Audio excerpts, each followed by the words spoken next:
foreign culture has both dross and essence. You have just learned how to embrace culture. So now we should learn how to absorb culture.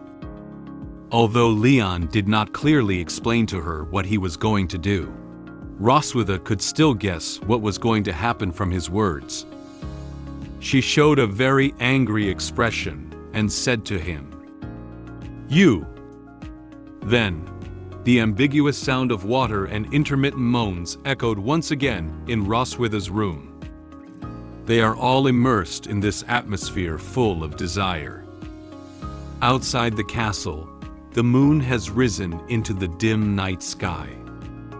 It silently watched the two people in the room and was curious about what they would do next. Time passed by minute by minute. On the clock, the number pointed by the pointer indicates that it is already 2 o'clock in the morning. This means that Leon has already spent a lot of time teaching Roswitha. It seems that this class was very difficult. Due to attending several consecutive classes on different subjects, Roswitha's body was already very exhausted. She could still feel the soreness emanating from her body. She wrapped her body in a blanket and rested on the bed. As long as she moves her body gently, she can feel the discomfort on her body. She didn't expect Leon's special course to make her feel like her body had been hollowed out. Leon is very satisfied with today's course and Roswitha's performance. He left Roswitha's bed and picked up the clothes on the ground to put on. As he straightened the folds on his clothes, he turned his head and said to Roswitha, "Malkivi, your performance is very good. That's all for today's class." Upon hearing Leon's words, Roswitha clenched her fist tightly and felt extremely angry towards him. "You." But now, she didn't have the strength to walk up to Leon and beat him up. Leon felt very happy after doing to her what Roswitha had done to him. He gave a smug smile to Roswitha and waved his hand at her. He said to her, "I go back to my room. Have a good rest." Then, Leon opened the door to Roswitha's room and stepped out. Roswitha is very angry about anything Leon did to her tonight. She looked in the direction where Leon left and gritted her teeth hard, showing a very unwilling expression. She tapped her bed with her fist and whispered, "Damn it! Once I find the photo, you're dead." Time moved on to the next day. The weather is exceptionally clear today, with sunlight streaming into the garden and breathing life into the lush green lawn and vibrant trees. At this moment, Leon brought Muin to the garden to fly a kite. Leon slowly released the yellow dragon-shaped kite in his hand into the sky and extended the kite string. Seeing the kite flying higher and higher with the wind, Muin jumped a few times and felt very happy. They flew the kite while chatting happily. While Leon was playing with Muin, Roswitha quietly arrived at Leon's room. She came here with only one purpose, which was to find the photos that Leon had hidden and destroy them. She searched his cabinet, under the sofa, and under the bed, but couldn't find any photos. She muttered to herself, "Where did this bastard hide those photos?" After searching for a while, Roswitha still couldn't find the place where Leon was hiding the photo. This made her feel very anxious. She showed an unhappy expression and crossed her hands in front of her chest. She silently said in her heart, "Only by finding the photos can I regain my initiative and maintain my family status. If she can't find those photos, Roswitha's body will continue to be tormented by Leon like last night. She must destroy those photos as soon as possible. Suddenly, Roswitha heard footsteps outside the room. She could tell from the sound of footsteps that Leon had returned to the vicinity of the room with Muin. She quickly opened the bathroom door of Leon's room and hid in the bathroom. On the corridor outside the room, Leon and Muin have already finished flying the kite. Leon held Muin's hand and returned indoors from the garden downstairs. Muin held a dragon-shaped kite in one of her hands and chatted with Leon.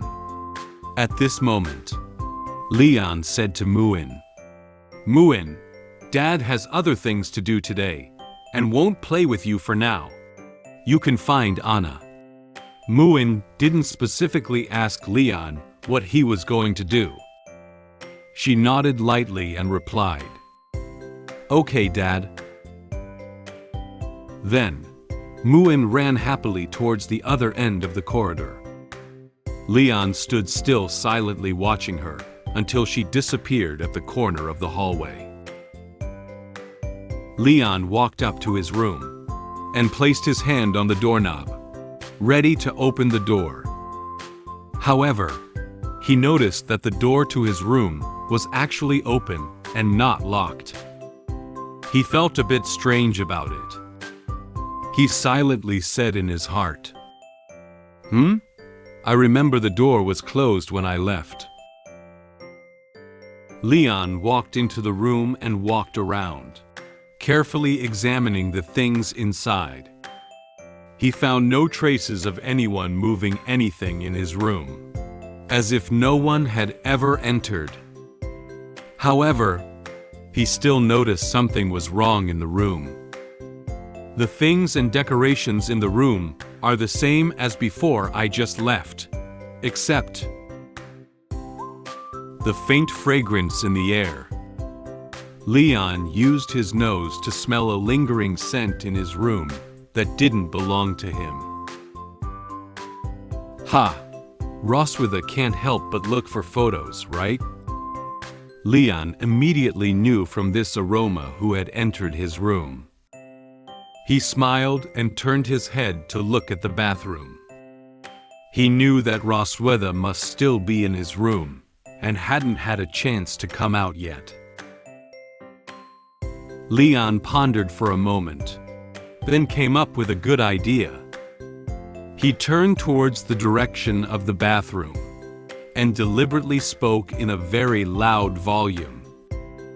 "Ah, why did I leave my coat in the garden? That's one of my favorites. I'll bring it back."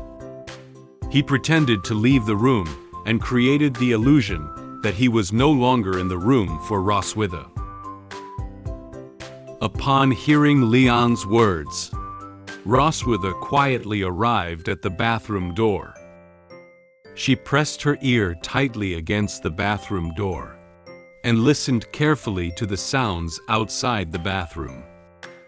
She heard Leon's footsteps fading away, followed by the distinct sound of a room door closing.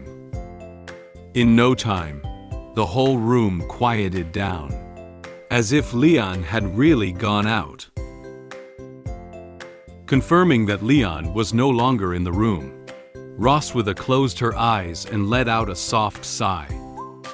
Her tense mood gradually relaxed. This timing is just right for her, she silently said in her heart. I need to go back quickly before he comes back. However, she doesn't know what will happen next. Just as Roswitha opened the bathroom door and was about to leave, she noticed Leon standing at the door with a smile on his face. She froze in place for an instant. Leon didn't leave the room as she thought, but quietly walked to the bathroom door, ready to surprise her. "Ah, Roswitha was startled by Leon's sudden appearance. She shouted loudly and quickly closed the bathroom door.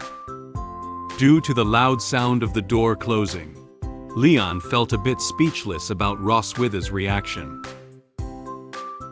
"This guy actually tricks me." Roswitha leaned against the door and was very angry about Leon's little trick. She didn't expect him to know that she secretly came to his room to look for photos. She had no idea she had fallen so easily into his trap. Leon didn't leave the bathroom door immediately. He asked her outside the bathroom, "Malkivi, what are you trying to steal by sneaking into my room?" Hi, Pineapple has a good news to tell you. My app Lullaby can now be downloaded on the App Store and Google Play. You can search for Lullaby Light Novel in the search bar to find the app. After downloading the app, you can read our exclusive novels and comics more easily on your mobile phone. If you are interested, you can download Lullaby from the App Store and Google Play.